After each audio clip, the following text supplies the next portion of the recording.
Assalamualaikum warahmatullahi wabarakatuh.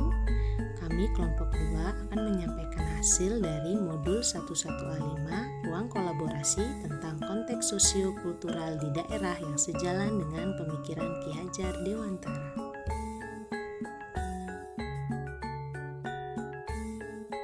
Perkenalkan, fasilitator dan pengajar praktik kelompok kami. Anggota kelompok Hendri Fernando, Farhan Nasuhi, Dwi Hardiani, Ice Uspitasari, Melia Damayanti, dan Ike Novitasari. Wayang kulit. Wayang merupakan pertunjukan wayang kulit klasik Jawa yang diketahui berkembang sejak sebelum abad ke-10. Wayang terkenal dengan pertunjukannya yang rumit dan diatur, dan bentuk cerita kuno ini berasal dari Pulau Jawa di Indonesia. Istilah pewayangan berasal dari kata Indonesia untuk bayangan. Wayang kulit dengan menggunakan figur yang terbuat dari kulit kerbau dianggap sebagai bentuk wayang tertua yang berdiri sendiri. Referensi paling awal untuk wayang jenis itu berasal dari tahun 800-an. Namun, sebenarnya banyak versi terkait sejarah wayang dan bagaimana wayang pertama kali menjadi tradisi pertunjukan di Indonesia.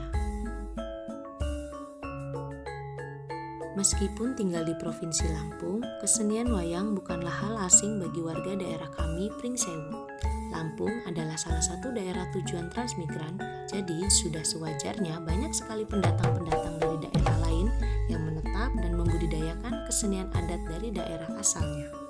Kesenian wayang kulit biasa diadakan pada acara-acara besar seperti bersih desa. Pada kegiatan tersebut dilaksanakan beberapa acara terlebih dahulu, mulai dari upacara penyambutan, doa bersama, hingga pemberian penghargaan bagi tokoh-tokoh yang dianggap telah berjasa. Pada acara tersebut biasanya tetap disisipkan kesenian daerah lokal, yaitu tari Sige Pengunten untuk menyambut para tamu. Jadi kolaborasi antara kedua etnis bisa disatukan dan menghasilkan sesuatu yang menarik. Fungsi wayang sebagai media efektif dalam menyampaikan pesan moral, informasi, dan pelajaran. Wayang zaman dahulu digunakan untuk menyebarkan agama Hindu sampai agama Islam. Karena begitu luasnya wayang, hingga saat ini eksistensinya masih kuat dan digunakan untuk berbagai keperluan.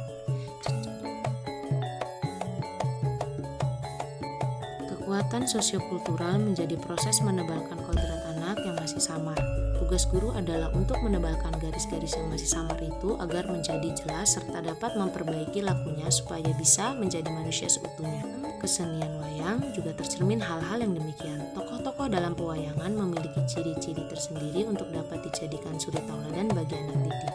Dari seni wayang kita dapat mengajarkan toleransi, keberagaman, kerjasama, dan sifat-sifat yang luhur. Dengan mempelajari makna kesenian wayang di daerah Pringsewu ini, sebagai seorang pendidik dapat mengenalkan kepada murid tentang kesenian budaya tradisional ini.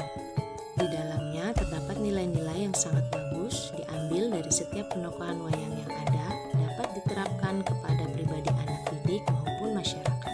Beberapa nilai luhur yang dapat kita ambil adalah sifat toleransi, jujur, setia, pemaaf, taat kepada orang tua, dan masih banyak lagi sifat yang lain yang ada pada penokohan pewayangan.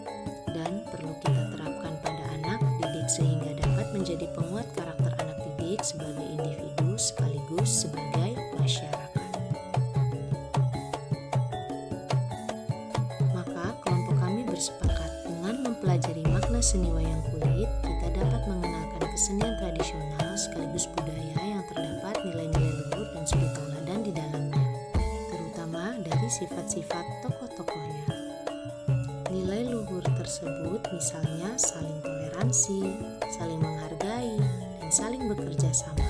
Nilai ini sangat penting kita terapkan kepada peserta didik.